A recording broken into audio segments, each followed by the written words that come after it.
It took about 24 hours from the moment the Nobel laureate Professor Tim Hunt's comments about women were reported to his resignation as an honorary professor at University College London, an immense price to pay for something that he said was meant to be ironic and light-hearted. At the event in South Korea, he had said that the trouble with girls was that they cried when their work was criticised and argued in favour of single-sex laboratories because of the difficulties with relationships in the lab. I did mean the part about having trouble with girls.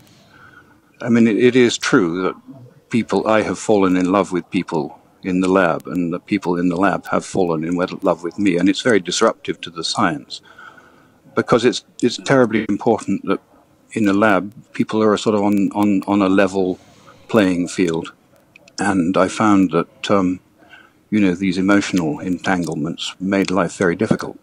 I mean, I'm really, really sorry that I caused any offence. That's awful. I mean, I certainly didn't mean... I just meant to be honest, actually.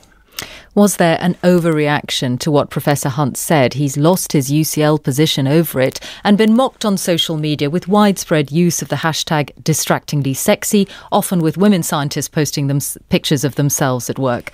The feminist journalist and activist Carolyn Creasia Paresis is with us in the studio. And in Oxford is Professor Dame Valerie Beral, Director of the Cancer Epidemiology Unit at the University of Oxford. Good morning to you both.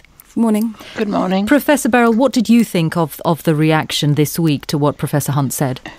Well, I think it was really very unfortunate. Professor Hunt is really, I've known him for a while. I haven't really spoken to him for the last 20 years, but he's a very kind and very eccentric, unworldly sort of man. And he said things that I think have just been misinterpreted. And I also think, and I think that's very unfortunate, but I also think that some of the things he said are very relevant for women in science and should be thought about a bit more seriously and not joked about. And I would like to explain why. Yes. The reason is, I mean, everybody knows it's not that there are few women in senior positions in science, that when you look, though, at university and even doing sort of just after university doctoral students, there are as many women as men. And yet, as you go up the seniority, there are fewer and fewer women. There's been a research of certain sorts on that, and it's completely clear that one major reason is that women do not apply for senior jobs. Women who are equally qualified as men will not apply. And I think there's some truths and possibly truths. I mean, what I've said so far is factual, but I think that some of the things that Tim said have to be thought about.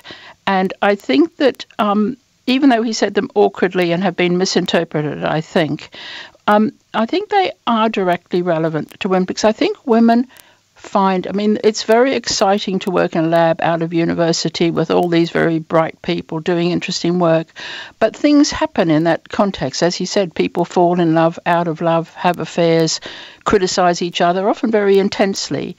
And I think this is something I think we really should be thinking about quite seriously, that maybe women really find that sort of environment too difficult to cope with. Right, not intellectually, not work-wise, but emotionally. I think women are much more likely to take criticism, personally think there's something wrong with themselves, rather than with the work which might have been criticised. And I think this is a problem that we really should be thinking about. Right, and perhaps exactly that the cause that you're talking about has been put back by women's fears being exacerbated by comments like this, because they'll worry even more about how they'll be perceived in the workplace. Exactly. I think that really is, because I certainly know in my experience, you say to women, I try, apply for this job, you're good, apply for it, and they just say, I don't want to, I don't want the hassle, I don't like the way things happen.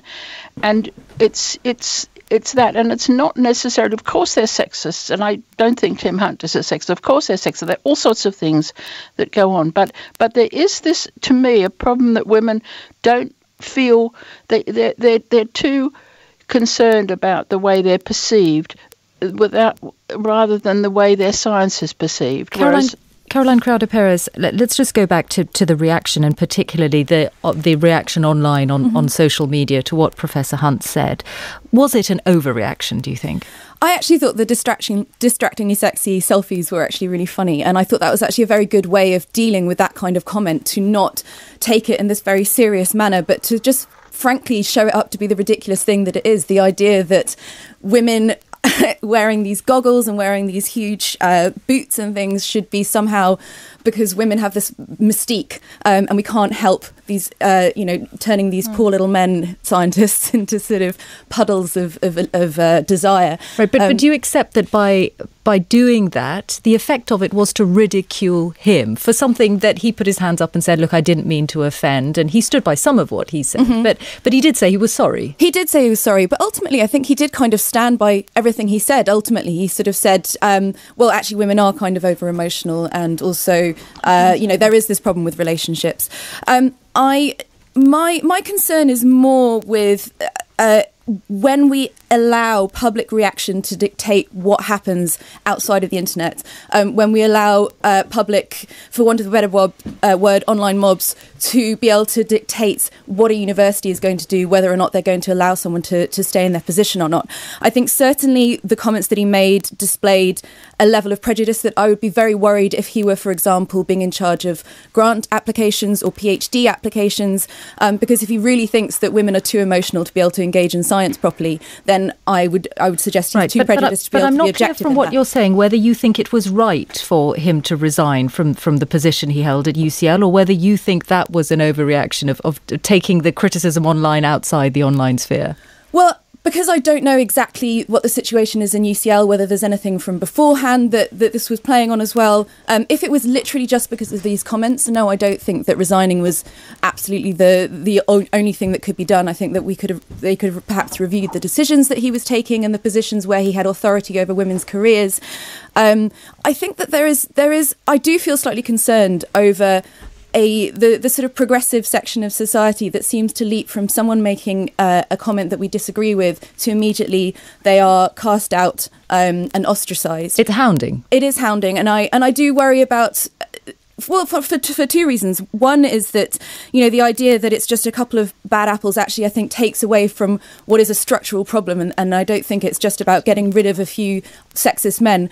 But also this idea that people can't learn and they can't change and that we can't educate people. And I think that's really what we need to be doing, is changing people's minds rather than just saying, you're no good, get out of here. And Professor Beral, on the point about sexism in the workplace, particularly in science, you seem to be putting the emphasis on women having to change to deal with it. No. I think that is just one aspect that women's, if you like, lack of confidence, insecurity, that does come through, and it comes through not at the stage even when they're doing the PhD, but later. And I think it is quite important and should be thought about. Of course, there's sexism, and I would like to say that I've read a lot of things in the last 24 hours, and the one thing you really cannot accuse Tim Hunt of being a sexist. He's very supportive of women in the lab. There's been a lot of online comments of how much he's liked and has always been supportive of women. And it's just, he said very odd things, which I absolutely agree sounded terrible. And he stood by them in the sense of saying, of honesty. He's sort of scrupulously honest. He said,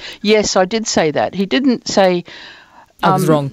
It was, he didn't, but he did, but he just said there are things that happen, and that's what's happened to me, and I confirm that's what's happened to me. And I think anyone in any field where there are intense, lots of bright young people working together, it could be in the city, it could be anywhere, have seen these sorts of things happen. And I just think women take these intense environments a bit too seriously, and if something goes wrong, they take it too personally, I think. But I'm not sure. I mean, I don't have evidence for that, but I believe it may be so. Professor Dame Valerie Beral and Carolyn Creasia Paresis, thank you both. Thank you.